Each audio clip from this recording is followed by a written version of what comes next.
On a gray, unassuming day, the English countryside seemed to carry on as usual, with only the low rumble of distant engines hinting at something out of the ordinary. A U.S. Air Force C-17 Globemaster III, a massive military cargo plane, touched down quietly at RAF Lakenheath. Its arrival, cloaked in routine, was barely noticed by most onlookers, blending into the background of daily life at the base. Yet this was no ordinary flight. It marked a historic moment, the return of U.S. nuclear weapons to British soil after a 17-year absence, a development that would soon ripple far beyond the airfield's perimeter. The event was shrouded in secrecy. There were no official announcements, no press releases. Instead, the truth emerged through the careful observations of defense analysts, who noticed new construction, upgraded bunkers, and enhanced security measures at the base. The quiet landing signaled a major shift in military posture. RAF Lakenheath, once again, had become a nuclear base, a status it hadn't held since the Cold War era. This move reflects a world growing more unstable, where the threat of conflict is rising and nuclear deterrence has returned to the forefront of NATO's collective defense strategy. The alliance is adapting, reinforcing its positions in response to new geopolitical realities. For local residents, the news is unsettling. The presence of nuclear weapons is a jarring reminder that the nuclear question is no longer just a chapter in history books. It's a present and pressing reality, one that brings both anxiety and debate to the community. The base, once a frontline outpost during the Cold War, now resumes its old role as a key node in the West's nuclear defense network. The echoes of past tensions are unmistakable, as history seems to repeat itself in new and uncertain ways. The removal of the weapons in 2008 had symbolized hope for a safer, more peaceful world. Their return, however, signals a new era of tension and uncertainty, as old fears resurface in a changed global landscape. Now, the doctrines of nuclear deterrence are being revived and adapted for the complex challenges of the 21st century. As global threats evolve, so too does the strategy, reminding us that the balance of power remains as fragile and as vital as ever. The U.S. nuclear presence in the UK began after World War II, as the Cold War rivalry with the Soviet Union took shape. Britain's strategic location made it a vital partner, hosting American bombers and nuclear weapons at bases like Lakenheath and Greenham Common. These deployments were central to NATO's deterrence but also sparked fierce protests and debate. The campaign for nuclear disarmament and the Greenham Common Women's Peace Camp became symbols of public opposition. Critics argued that hosting U.S. nukes made Britain a target and questioned the morality and democratic oversight of such decisions. Despite protests, the nuclear mission continued, evolving with new weapons and strategies.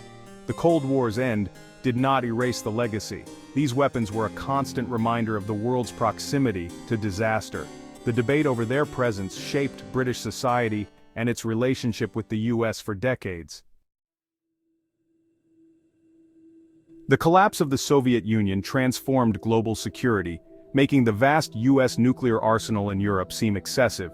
Disarmament and cooperation became the new priorities, leading to reductions in tactical nuclear weapons. The strategic need for U.S. bombs in Britain faded as Russia became less of a direct threat. In 2008, the last U.S. nuclear weapons quietly left RAF Lakenheath, reflecting a shift toward a more peaceful era. The UK's own Trident submarines provided an independent deterrent, making American bombs redundant. For 17 years, Britain was free of foreign nuclear arms, a period seen as progress toward disarmament. The empty vaults at Lakenheath symbolized optimism and a belief that nuclear nightmares were behind us. Security concerns shifted to terrorism and cyber threats, making the return of U.S. bombs seem unlikely, yet history has proven otherwise. The B-6112 is at the heart of the redeployment, a modern, precision-guided nuclear bomb.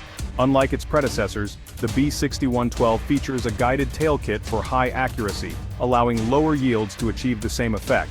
Its dial-a-yield capability lets commanders choose the explosive power from 0.3 to 50 kilotons.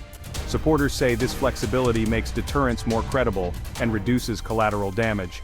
Critics warn that making nuclear weapons more usable lowers the threshold for their use. The B-6112 blurs the line between conventional and nuclear war, raising fears of escalation. Its precision and adaptability are meant to deter adversaries, but also make nuclear conflict seem less unthinkable. This bomb is a symbol of both technological progress and renewed nuclear anxiety. The debate over its deployment is as much about psychology as strategy. The F-35A Lightning II is the chosen aircraft to deliver the B-6112 at Lakenheath, representing a new era in nuclear deterrence for NATO. This advanced fighter jet is not just another addition to the airbase, it's a symbol of technological progress and strategic commitment. Its stealth design and cutting-edge sensors make it uniquely suited for penetrating even the most sophisticated enemy defenses during a nuclear mission. The F-35A's radar-absorbing materials and low observable profile allow it to evade detection, giving it a critical edge in high-stakes scenarios.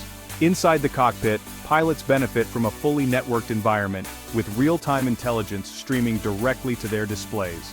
This connectivity allows for rapid decision-making and seamless coordination with Allied forces, dramatically increasing the chances of mission success. Certifying the F-35A for nuclear operations was a rigorous and complex process, involving extensive testing and collaboration between engineers, pilots, and military officials. Today, it stands as a dual-capable aircraft, ready for both conventional and nuclear missions. The pairing of the B-6112 bomb with the F-35A marks a significant leap forward in NATO's nuclear capabilities, offering greater accuracy, flexibility, and survivability than previous generations of aircraft and weapons. Under NATO's nuclear sharing arrangement, non-nuclear member states host U.S. nuclear weapons and maintain delivery aircraft, reinforcing the alliance's unity and shared commitment to collective defense. While the United States retains control of the nuclear bombs, this arrangement ensures that the risks and responsibilities of nuclear deterrence are shared across NATO, strengthening the alliance's resolve and cohesion. The arrival of the F-35A at Lakenheath marks the United Kingdom's renewed participation in this vital framework, now equipped with the latest technology to meet evolving security challenges. This modernized force, with its advanced aircraft and integrated systems, is now central to NATO's deterrence posture, providing a credible response in an increasingly unpredictable and dangerous world. The message is clear: NATO's nuclear shield is not only stronger but also more flexible and adaptive than ever before, ready to meet the challenges of a new nuclear age. The return of U.S. nukes to Britain is a direct response to rising global threats, especially from Russia. Russia's invasion of Ukraine and nuclear threats have shattered post-Cold War security assumptions. NATO now faces the possibility of Russia using tactical nuclear weapons to escalate to de-escalate. Redeploying the B-6112 sends a clear warning: any nuclear use will be met with devastating response. China's nuclear expansion and the collapse of arms control treaties add to the instability. In this environment, military strength and nuclear deterrence are once again seen as essential. The return of U.S. bombs to Britain is a symptom of a world where hard power is back in focus. Supporters argue that returning U.S. nuclear weapons to Britain is a prudent move to deter aggression. Deterrence is about preventing war by making the cost of attack unacceptably high. The presence of B-6112 bombs and F-35As demonstrates NATO's unity and resolve. Hosting these weapons ties the UK's security directly to the US and strengthens the alliance. Modern, flexible nuclear forces are needed to counter Russia's own tactical nukes and air defenses. The F-35A and B-6112 ensure NATO's deterrent is credible, not just symbolic. Supporters say this move stabilizes Europe by making red lines clear and reducing the risk of miscalculation. Weakness, they argue, invites aggression. Strength preserves peace. The goal is not to prepare for war, but to prevent it. Critics warn that hosting U.S. nukes makes Britain a prime target in any nuclear conflict. They argue the move increases the risk to millions and undermines disarmament efforts.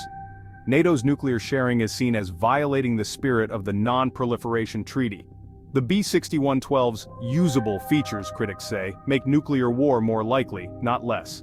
A limited nuclear strike could quickly escalate into all-out war. The decision was made with little public debate or transparency, raising concerns about democracy.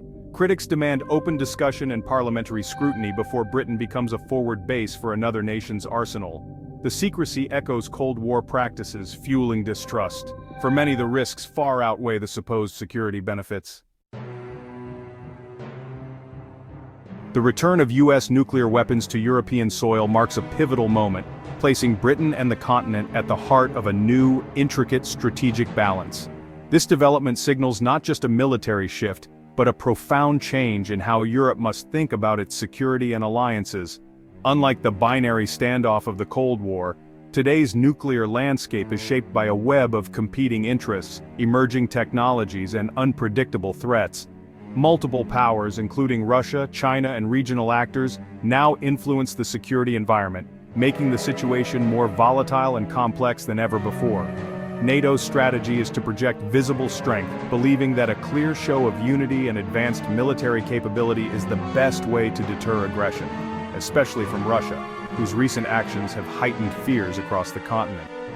Large-scale exercises and the deployment of cutting-edge systems are meant to reassure allies and send a message to adversaries.